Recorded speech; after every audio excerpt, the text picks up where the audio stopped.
I bid you welcome.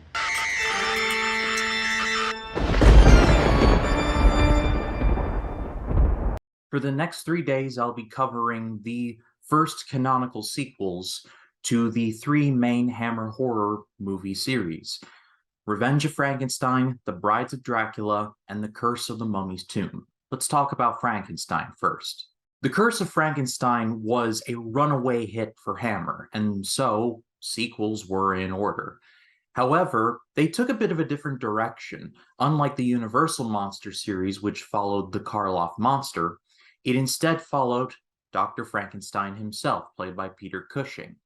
That was a very smart idea. Cushing is a goat.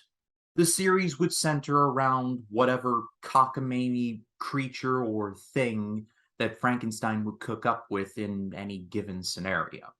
And in this time around, he not only survives the guillotine, but he's going to try and bring life to someone again. This time, however, he has an assistant who searches him out. Dr. Frankenstein's reputation precedes him, after all. I cannot stress enough how awesome of an actor Peter Cushing was.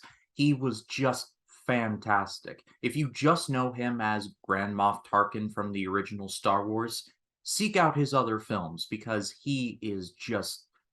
like I said, he's just outstanding. He provides such a gravitas and such a maturity to each role that it just, in something as silly as, say, like The Revenge of Frankenstein, he legitimizes it just by his presence. There's a monologue that he gives in this movie because he's technically in hiding as Dr. Stein, because, I mean, even geniuses have their dense moments, but he gives his monologue to this science bureau who thinks that he's not operating above board, which is completely correct. But he basically kind of chews them out and verbally just dissects them. And the scientists are like, well, he must be clearly right. It's better than I can describe it. If not for Peter Cushing, search this movie out for the gothic atmosphere. Hammer thrived in this environment, and seeing Frankenstein's lab in this movie gave me the heebie-jeebies.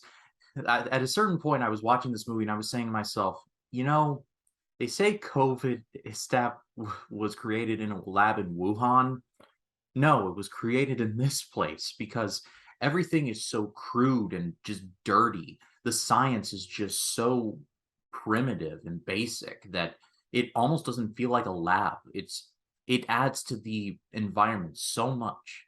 Like I said, there's some very dumb moments in here, like, for example, Dr. Frankenstein basically is undercover as Dr. Stein. Yeah, and at the end, he changes his name once again to Dr. Frank. Yeah. But while this is a bit of a step down from Curse of Frankenstein, The Revenge of Frankenstein is a lot of fun, and it is a testament to Hammer as they were reaching their peak, creatively and financially.